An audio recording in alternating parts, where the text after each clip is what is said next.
Hello, hello, hello, and welcome everyone. Daggerheart. If you know about Critical Role, you probably heard about this new TTRPG that they developed and recently launched a beta test for. So, let's talk about it because I found the idea and uh, the offer that's on the table with Daggerheart pretty interesting.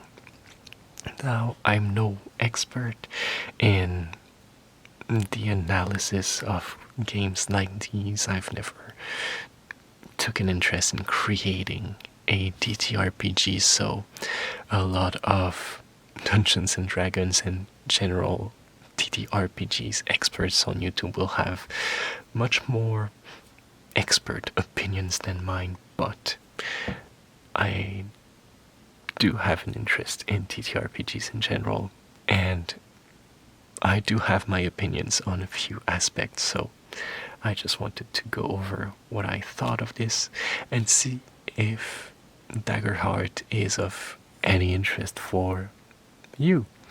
Because if so, well, you might start seeing a lot more of it on this channel. Let's start with what is Daggerheart. So as I said, it's a TTRPG. It's been developed by oh boy, it's escaping me. Darrington Press, that's it. The game and publishing branch of Critical Role, if I can call it that. So Darrington Press released this beta test for a TTRPG that they called Daggerheart, and on the opposite of Candela Obscura, which seemed to be a system that tried to be like completely different from Dungeons and Dragons, where Critical Role took their origin. Daggerheart seems to be a direct competitor to Dungeons and Dragons. It seems to try to offer the same game feel, the same game elements, this medieval, fantastic, fantasy game and character leveling up, all the same feeling of Dungeons and Dragons, but with their own system. And that seems pretty interesting to me. I think a lot of people in the last few years have been disillusioned with Dungeons and Dragons. There's been a rupture, a cut between Dungeons and Dragons, and particularly Wizards of the Coast, I would say, as a whole, and the players, the people actually consuming Dungeons and Dragons content. So Daggerheart, I think, tries to present itself as an alternative to Dungeons and Dragons. It comes with its own core rule system. So we depart from the D20 system of Dungeons and Dragons and a lot of recent TTRPGs, and we go into a I think they call it the Hope system. I'm not quite sure if that's the official name, but instead of rolling a d20 to determine the outcome of an action, you roll 2d12. Each d12 is they're not equivalent. One is called the Hope die, the other is the Fear die, and you roll the both d12. You add up the numbers rolled. That's your result. Now, if it meets or is over the threshold of success, you succeed. If it's under the threshold of success, you fail. But whether the Hope or the fair die has the highest number also modulates the level of success. So you can succeed with hope being the higher number, and that makes it so your success is total, you do exactly what you wanted. But you can also succeed with fear as the highest number, and in that case you do succeed, but there might be some unintended consequences. On the flip side, you can succeed, you can fail with hope, which means you fail what you wanted to do, and there may or may not be big consequences, or you can fail with fear, and then that's a total disaster in some way. So that is something that's quite interesting to me, because levels of success is something I thought was missing from Dungeons and Dragons. Just saying like, okay, you succeed, or okay, you fail, was something that I found to be a bit less dynamic, a bit less I don't know, engaging as a player to say, okay, I want to do this. Well, I rolled a 28 for an athletics check. I just succeed. I don't succeed with incredible fashion or anything. That's what's something that I thought was missing from Dungeons and Dragons. So I'm quite glad to see them try to implement this in Daggerheart, and I'm quite curious to see how it will feel in game. Which brings me to say that I haven't played it yet. I haven't played Daggerheart. I'm quite looking forward to trying it out with my Dungeons and Dragons group, but I have no experience with it. I have just been trying to read through the 377-page document that came with the beta test. But it's a slow process. I'm not an expert at all with the rules right now. But I want to maybe give an overview for people who watch this video who haven't seen the game itself yet, or the videos produced by Critical Role explaining it, just so you can understand a little bit what it is and why I'm so interested in it. Now today, I don't want to jump into the rules very much, but I do want to create a random character creation table, as I have for Dungeons and Dragons and Baldur's Gate 3, because if some of you are interested by the system, creating characters with it on this channel is something that I would be very much looking forward to. I think that's also one of the best ways to get familiar with the system, and to first approach it is to try to create a character and see how it feels. What are our options? See a little bit what the abilities are, what you can do depending on what your character does. Gives a very good first look at what the game feels like, in my opinion. So I'm going to create a character sheet, the character creation table actually, and if you're interested in seeing more Daggerheart content, well, we'll certainly create characters with this. So let's jump into it. For character creation, in Daggerheart, there's a lot of parallels to Dungeons and Dragons. You're gonna see, I think it's a recurring theme with Daggerheart. A lot of things are not the same, but you can draw parallel to Dungeons and Dragons. In this case, there are 3 elements I'm gonna put on this sheet. The first 2 are called together the heritage. So that's what your character inherited, either from their culture or from their ancestry, and makes them who they are, like at first, not who they became through their life, but when they were born, you could have described them as this, the heritage. So first we have our ancestry, and Ancestry is a direct parallel, I would say, to races in Dungeons and Dragons.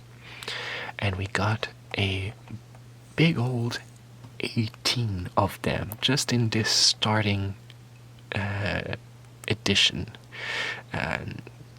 of the beta test. So that seems like a lot to me, considering Dungeons and Dragons 5th edition, the final the final player manual, like the finished player manual on release, had 12.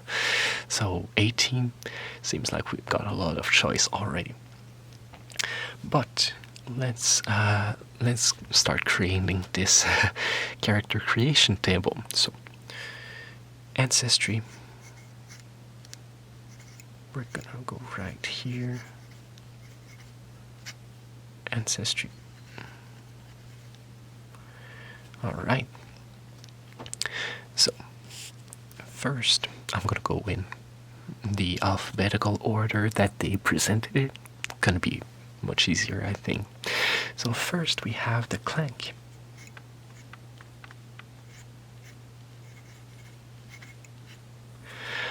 The Clanks are sentient mechanical beings built from such materials as wood, metal, stone, clay, and they resemble humanoids.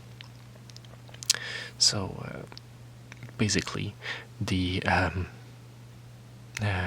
constructs player character ancestry in this system are the Clanks. Next we have the Daemon.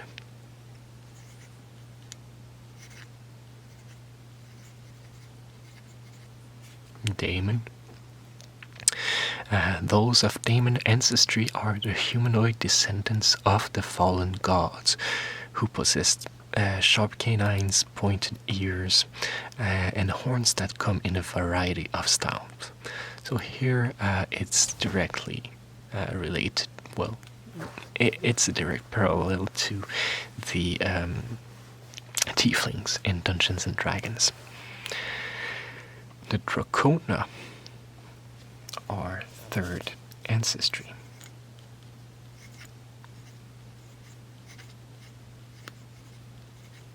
Dracona.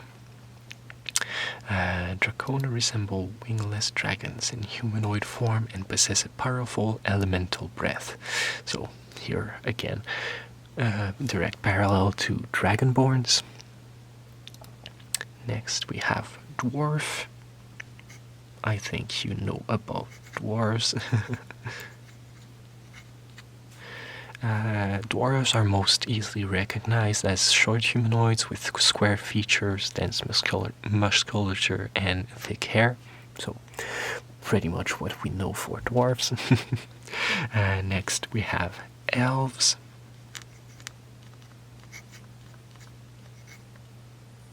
Oops. There we go. Elves are typically tall humanoids with pointed ears and acutely attuned senses. So, what we know, I think, different TTRPGs have different takes on elves, but I think when you think of elf, if you go to Lord of the Ring elves, which I think are the most common depiction in the collective mind, I think that's pretty much what Daggerheart went for. Next we have Fairy. So,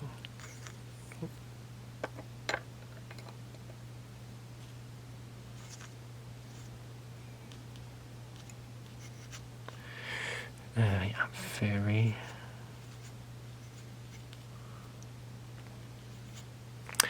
Which, as their name suggests, those of fairy ancestry are winged humanoid creatures with insect-like features.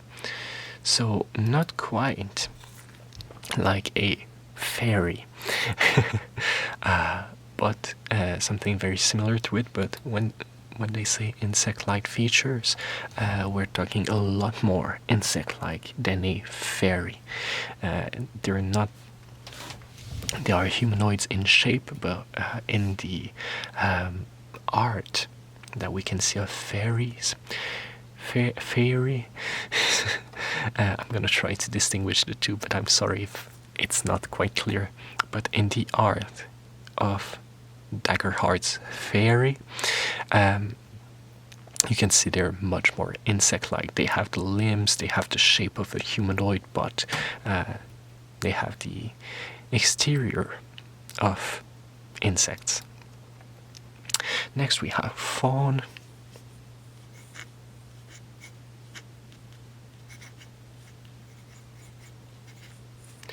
So fawn resemble goats in humanoid forms with curving horns, square pupils, and cloven hooves.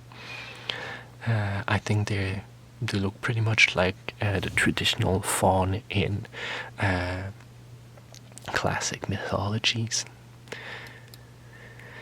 Then we have furbolg.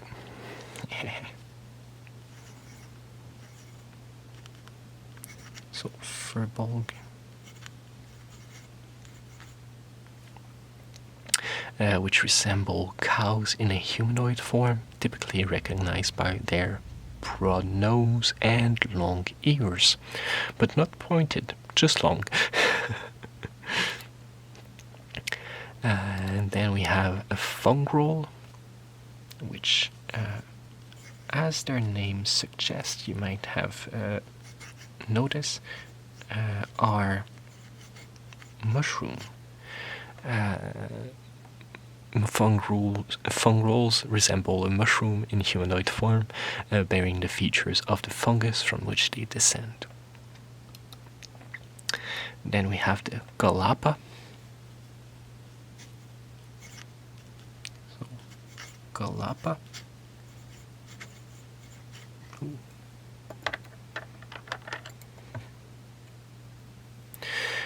Those of Galapa ancestry resemble anthropomorphic turtles with a large domed shell into which the head and limbs can retract inside for defense. Then we have giant. Oh boy. Had a little bit too much ink on that one, but I think we can recognize what this is. So giants are very tall humanoids with long arms, broad stature, and 1, 2, 3 eyes. So between 1 and 3 eyes, just to make that clear.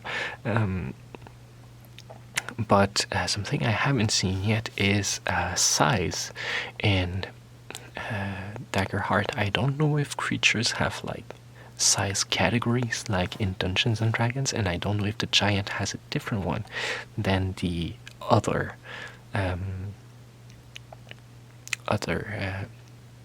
ancestries. So that's something I'm gonna look forward to when I look at the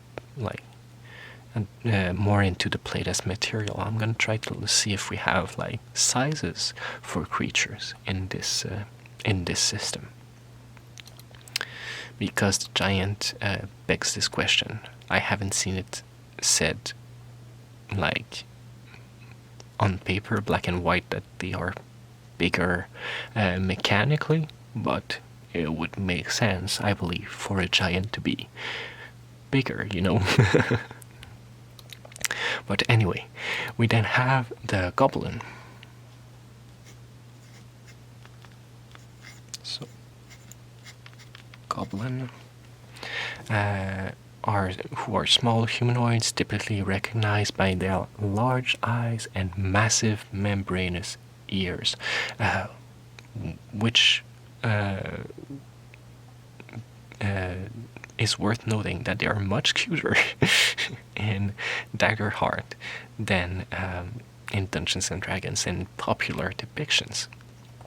Like the description is large eyes, big membranous ears, which makes them look a lot more like, I don't know, an anime character than a little monster, like they are depicted in Dungeons and Dragons base material. So that's an interesting direction Daggerheart went with, but I totally respect it. Then we have halflings.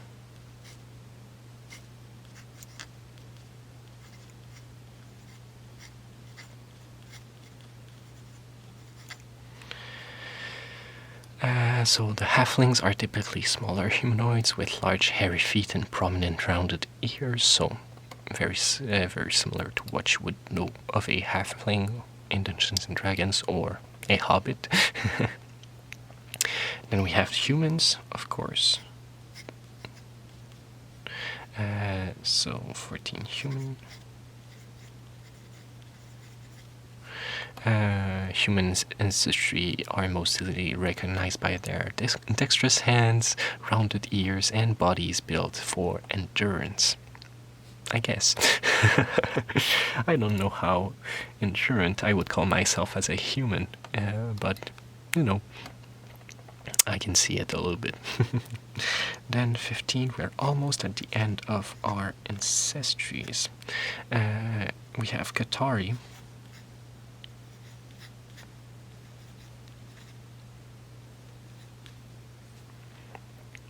Those of Qatari ancestry are feline humanoids with soft fur and high triangular ears. I've been told that they look a little bit like fox people, and I can see it, although they're described as feline, and I don't think foxes are feline. But with the picture we have of a Qatari, maybe it's just because of the orange tint of the hair, but it does look a little bit like a fox. Then we have orc.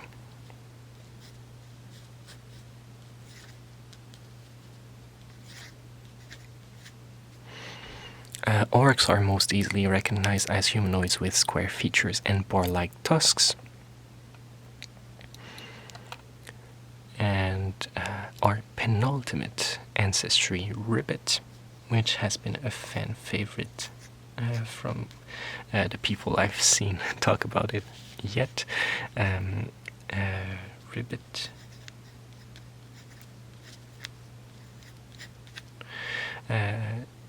Those of Ribbit ancestry resemble anthropomorphic frogs with protruding eyes and webbed hands and feet.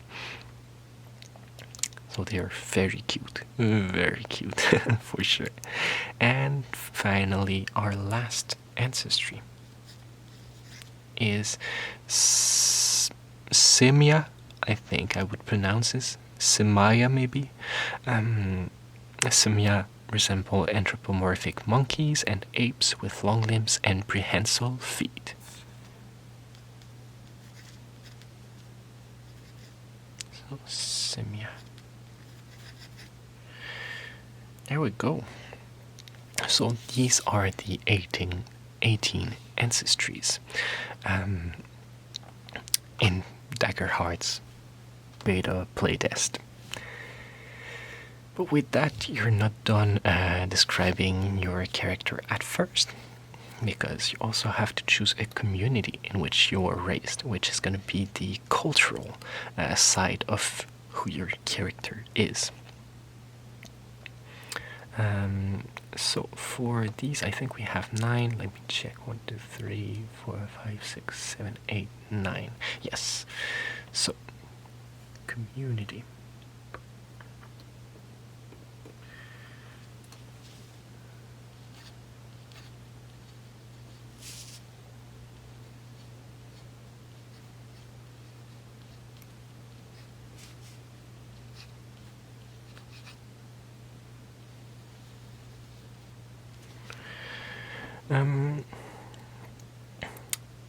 So communities will give you more of, it gives you some mechanical advantage in the game, making it so you're more or less apt in different social environments, I would call it. and they represent like the society or the culture you've been raised in. We start with the highborn community. So, highborn.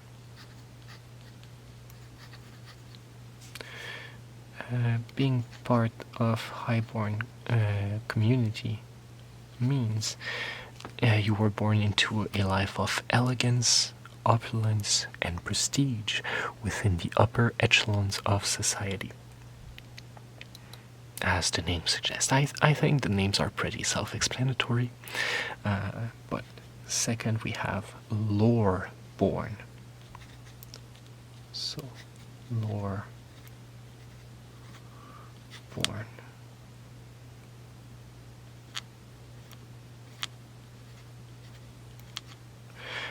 Being part of a lore-born community means you were brought up in a place that favored strong academic or political prowess.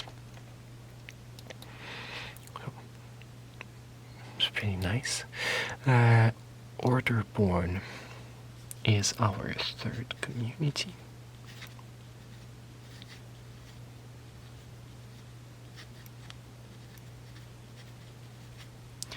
Order-born. Being part of an order-born community means you were raised in a place of great discipline or faith and uphold a set of principles that reflect your experience there. So discipline or faith, I think a good thing about those is that most of them are also a bit flexible. So here you could say, oh, discipline and faith. I have someone who's in a community of priests, but it can also be something outside of that. It doesn't have to be directly discipline or faith. It has to respect the idea of the order, but it could be like more political order in my mind. It could be a community that just has very strict rules and you have to follow. So I like the flexibility that these still offer. Next we have Ridgeborn.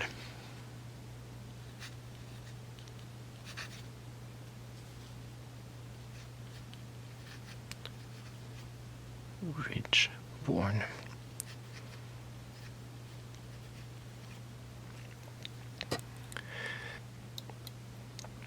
So being part of a ridgeborn community means you call the rocky peaks and sharp cliffs of the mountainside home. Pretty neat. Seaborn, I think once again pretty self-explanatory. Seaborn. Being part of a seaborn community means you grew up on or near a large body of water. Pretty neat. Slyborn. Slyborn. This one's pretty interesting in my opinion.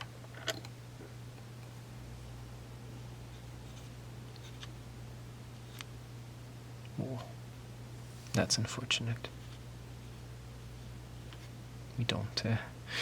We don't quite see the B there, but we'll just have to understand what it means.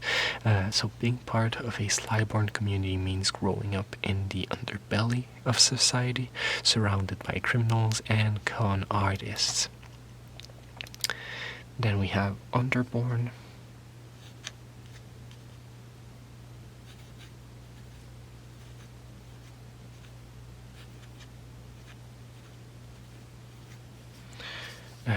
Being part of an underborn community means that you're from a subterranean society. So anything subterranean, under the earth. Wonderborn is our next one.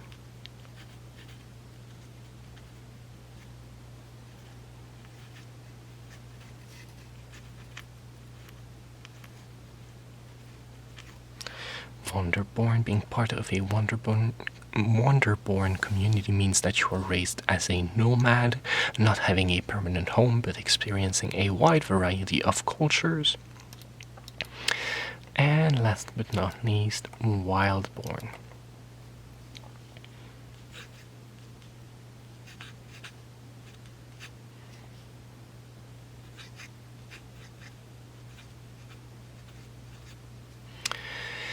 Being part of a Wildborn community means you were raised by a clan deep within the forest. So here are our community choices, and together, once again, Ancestry and community make the heritage of your character. Something you're born or raised with, not the thing that you're gonna do as an occupation, kind of. Because that is more your class. So let's talk about classes. We have 9 classes to choose from here, which define a lot of things, identifying your abilities, the main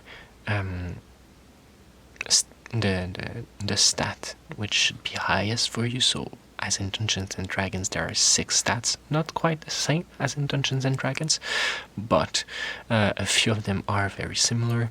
So you have like strength, knowledge, instinct, so you can see some parallels here.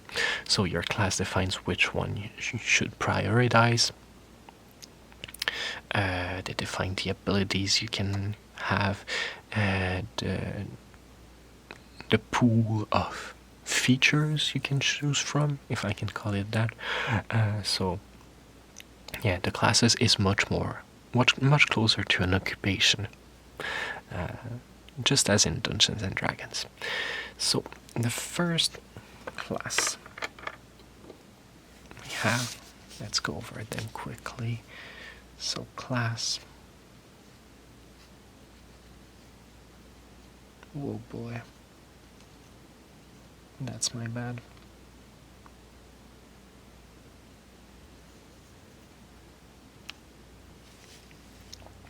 The first class, a classic, the Bard.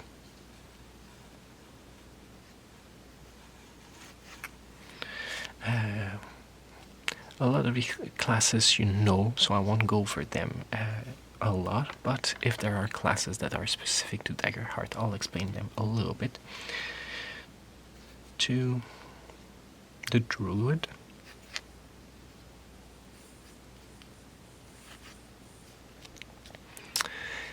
3, the Guardian. So this one is not a class I've seen in any other system. The Guardian is a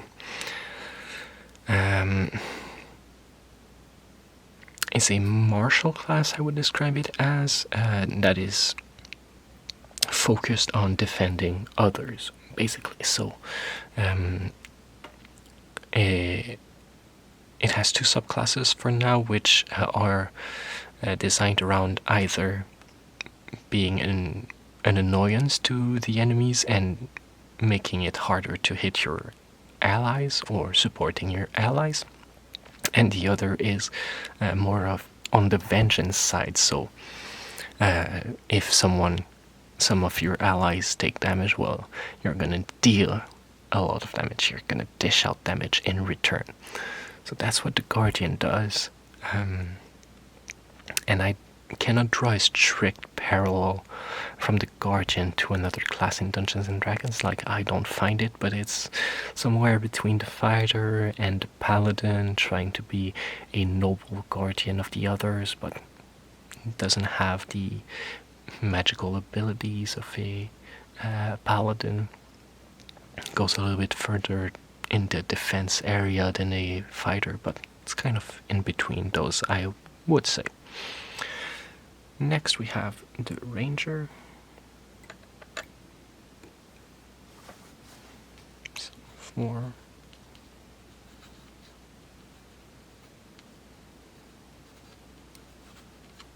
Ranger, very similar to the ones in Dungeons and Dragons. Then the Rogue. Once again, very similar. 6 is the Seraph. So the Seraph is a divine fighter. It's a divine the embodiment of the divine power in human form. So they are in between the cleric and the paladin. I'm not quite sure if they go more towards cleric or more towards paladin.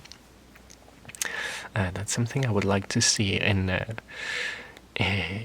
game when I'm gonna test it out. I think a Seraph is something I would like to try out to see how they play, but they basically have access to magic that allows them to heal others or dish out a lot of damage to their enemies, and they have this divine mission. So that's the Seraph in Daggerheart. Next we have the Sorcerer.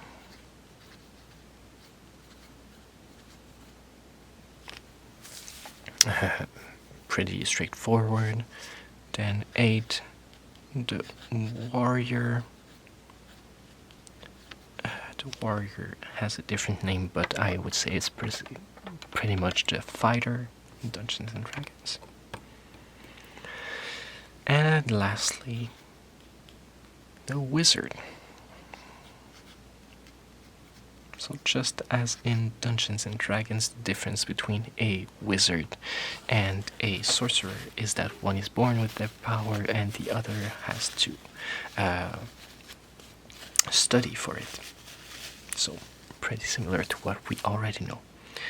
And with that, that's pretty much the random character creation table. So I hope you enjoyed this little overview of the character creation side of Daggerheart. It's not even an overview, but it's kind of a preparation to have an overview. But with that, please let me know if you're interested in Daggerheart content. I would really love to know, because if there's no interest at all, I'll keep it to myself. But if some people are interested, I would love to share my exploration and discovering of the game with all of you. So if you want to see character creations, that's definitely on the table. I would love to do that. But if you would also have some maybe overview of the rules, if you want a little series on what the rules are or what the playlist looks like, anything you would like to know about Daggerheart, please let me know in the comments, and I would probably love to try it out. On that note, I hope you enjoyed this video, and I'll see you next time. So if I got a 14 I could put in Dex, I think that would be great. Otherwise I may have to do a little bit of character creation gymnastics to make the multi-class work, but we'll see.